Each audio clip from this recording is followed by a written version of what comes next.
We like to say ignore the AP top 25 or the coaches polls.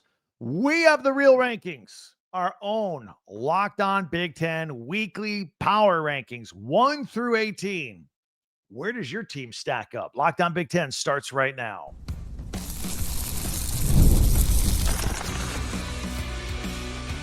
You are Locked On Big Ten, your daily podcast on the Big Ten Conference.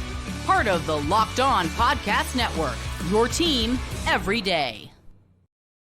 Welcome to Locked On Big Ten. I'm Craig Sheeman, 40 years as a sports talk show host and play-by-play announcer. And I want to thank you for making us your first listen each and every day. We are free and available wherever you get your podcasts and on YouTube, part of the Locked On Podcast Network, your team every day. Hey, hit that free subscribe button down below. That way you'll never miss a single episode. And if you don't mind, share, follow, and like. That helps us out as well. And did you know you can hype our YouTube videos as well? So we're going to do it again. We're going to update it. It's week 2, our power rankings, and all 18 Big Ten teams right here, 1 through 18, plus a look ahead to Saturday. You don't want to miss that as well. We got some big plans coming up. All right. So we've seen some games now, right? We get a feel for who's what. A couple games under our belt, and let's take a look at them into our power rankings, and we'll put them on screen here and take a look at them. All right, here we go. In order. Got Ohio State number 1. They're not moving. They beat the number 1 team in the country in Texas the week before, and then they put the beat down on Grambling 70-0. This allowed Julian Sayin to get out there and grow a little bit because they had the training wheels on him, and they took him off, and he completed his first 16 passes. In fact, he only missed 1 pass, and he did so well. They took him out at halftime. It allowed Lincoln Keenholz to come out in the third quarter, allowed Tavian St. Clair to come out in the fourth quarter. Everybody got some work in on this game. All right, so Ohio State remains at number 1. Where we did make a change from last week to this week, Oregon moves from 3 to 2. I flipped them. I flipped Oregon and Penn State. Oregon, a couple of blowouts, unlike the beginning of the year last year, where it took them a couple of games to get going. They blow out Montana State, but then they really blew out Oklahoma State and Mike Gundy, 69-3. I figure a 66-point win. I'm going to flip them. All right. They're at Northwestern next. By the way, Ohio State is taking on Ohio. Penn State falls to number 3. That's no big tragedy or anything. Look, they won 34-0 over Florida International. I thought they should have won by more. All right. Now they won the 2 games 80-11, but a couple of games they've left some points on the board.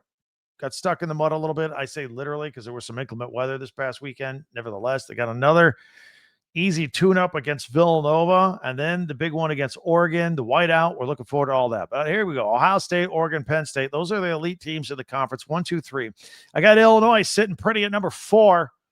You know, after easy win over Western Illinois, they struggled a little in the first half against Duke, led by a point, but then blew it open 45-19.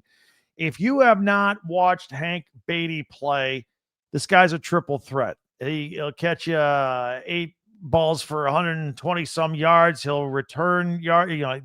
Week 1 against Western Illinois, he returned one to the house, and he had a running play for a score this past weekend. So he's a triple threat. He can do everything. Luke Altmaier and company. This is a nice combo threat here for Brett Bielema. Illinois at number 4, and they've got Western Michigan next. But in 2 weeks, they've got Indiana. That's a huge one. I'll talk more about that in just a moment as well. Washington sitting at number 5. I think maybe the most balanced offense in the Big Ten. The big easy win against Colorado State, then the easier win against UC Davis, 70-10. Jonah Coleman follows up his 177-yard performance a week ago with a 5-touchdown performance this past weekend, and they're on a bye. They're going to sit it out. The one team that's not playing here this weekend. Indiana at number 6. We were concerned that the margin of victory was not big enough against Old Dominion. They fixed some things. They took on Kennesaw State and blew them out. They only had 3 penalties and no turnovers, close to error-free football for the Hoosiers to bounce back. They got Indiana State Friday night under the lights, and then next weekend hosting Illinois. That is the Big Ten Saturday night game on NBC national television. It's going to be a red out for the Hoosiers. We'll go live after that one next week. The winner of that game will have an inside track on getting to the playoffs because both teams have manageable schedules moving forward. The loser is going to have some work to do to try and get into the playoffs. USC at number 7. We've seen them score 73 points in a game. We saw them blow out Georgia Southern. Now they hit the road. They're at Purdue. Purdue 2-0. Look, USC is a different team on the road. Just remember last year at Minnesota. Remember at Maryland. I would be cautious. Just don't take Purdue lightly. That's all I'm saying. I did a podcast on this yesterday. If you want to check it out for a second, listen. Some keys to that game. Also, number 8, I got Michigan. I dropped them down a little bit after their opening week win against New Mexico. The game against Oklahoma was tough, as in Oklahoma was tough. Tougher than Michigan. I don't say that often. They were. I got to take my hat off to them there. Sherrone Moore will start his suspension now at 12:01 a.m. Saturday morning. And this team just still having explosiveness. They got beat in the trenches. They got Central Michigan. Maybe they can work on some things this weekend. At number 9, I got Nebraska. The Huskers coming off that 66-zip win over Akron. See what I did there? Akron zips. Akron hasn't scored any point. There's no zip in Akron. They haven't scored any points yet this year. Shut out twice. But a good quality win by Nebraska against Cincinnati in week 1. But then a lesser opponent this weekend taking on Houston Christian School. At number 10, Michigan State. That double overtime win over Boston College was impressive. I like to compare this game this past week, the double overtime win where Aiden Charles threw 4 touchdowns and scored another touchdown, compared to his 3 interception game at Boston College last year. The Spartans have Youngstown State. We're going to look at the Spartans a little closer tomorrow on Locked On Big Ten. All right, so here's the best of the rest in our power rankings. I always say best of the rest because I don't like to say the worst. Look, everybody's got something positive to build on, and we root for everybody here, but everybody can't be in the top 10. I got Maryland at number 11. Malik Washington continues to roll. A couple more touchdown passes this year. He's a phenomenal true freshman at Maryland. They beat Northern Illinois 20-9. They got Towson next. That's Mike Loxley's alma mater. Rutgers at number 12. They continue to pour on the points. I think they had 34 points in week 1, 41 in week 2. They got Norfolk State coming up next. Let's see if Ethan Kaliak-Manis can keep Greg Schiano's offense high-flying in this game. The Iowa Hawkeyes do not have a high-flying offense. They lost to Iowa State, their rival. I am concerned as Kirk Ferentz sits on win 205, needs to get to 206 to be the all-time winningest coach in Big Ten history and past Woody Hayes. They'll probably get it against UMass. Got a few injuries, though, to overcome. But I'm mostly concerned about Mark Gronowski, who has thrown for 44 and 83 yards, respectively, in his first 2 games. The passing game at Iowa. It's an age-old story. Minnesota coming in at number 14 on our Locked On Big Ten Power Rankings this week. Darius Taylor tweaked a hammy. He's going to be game to game or week to week or day to day. They dodged a bullet, though. They said it wasn't serious in the win over Northwestern State, 66-0. They got to travel out west to go to Cal. But they do have a deep running backs room, so they should be okay for a while. Wisconsin at 15. They'll move up a lot if they go get Alabama. That's right. They're down at Tuscaloosa this weekend. They did shut out Miami of Ohio. They took a while to, stop sputtering against Middle Tennessee State before they finally took off on 142-10. We'll see how they do down in Alabama. Might have to lean on their defense a little bit. Purdue at number 16. I mentioned they got their game against USC. Ryan Brown, their quarterback this year, shutting out Ball State, beat Southern Illinois 34-17. Barry Odom, the first Boilermaker coach to start a career at 2-0 since 1916. I predict Devin Mockabee will get at least 100 yards against the USC Trojans. Northwestern sitting at number 17 in our poll. They had a disastrous opener against Tulane, lost 23-3. Preston Stone had 4 interceptions and no touchdowns in that game. He flipped the script against Western Illinois, and he had 3 touchdowns and no interceptions. So nice bounce back for him. They host Oregon, big noon on Fox. How about that? And finally, UCLA. Lost to UNLV, had lost to Utah before. UNLV, road game, I will give them credit. They were down 23-0 in this one. They scratched back and lost 30-23. So they host New Mexico on Friday night under the lights. By the way, the Indiana game against Indiana State is also Friday night. Those are the 2 Friday night teams in the Big Ten. So there you have it, 1 through 18. How do we get it? Leave me a comment. We'd love to hear from you on this. Maybe I didn't rank your team high enough. Let me know. I'm up for all opinions on this, on the power rankings that we do each and every week. If you are new to Locked On Big Ten, we're here every day. We cover all 18 teams, and we give you all the news. We give you the analysis of the news. We give you opinion of that news. We're not afraid to give opinions. And not only are we here every day, we are live on the weekends. I'll give you the details on that in a moment. In the meantime, if you can hit that subscribe button, that'll help us out. And then you'll never miss a single episode. So that'll help you out as well. And if you could share, follow, and like, that would really help as well. I appreciate that. Don't forget our website, talkbig10.com. I'll have the details of what we are going to do live on Saturday. That's coming up next in 1 minute, right here on Locked On Big Ten.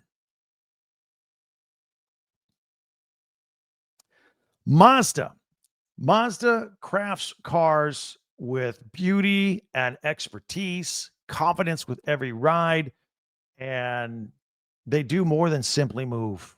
Everything's in style, from footwork to breath work.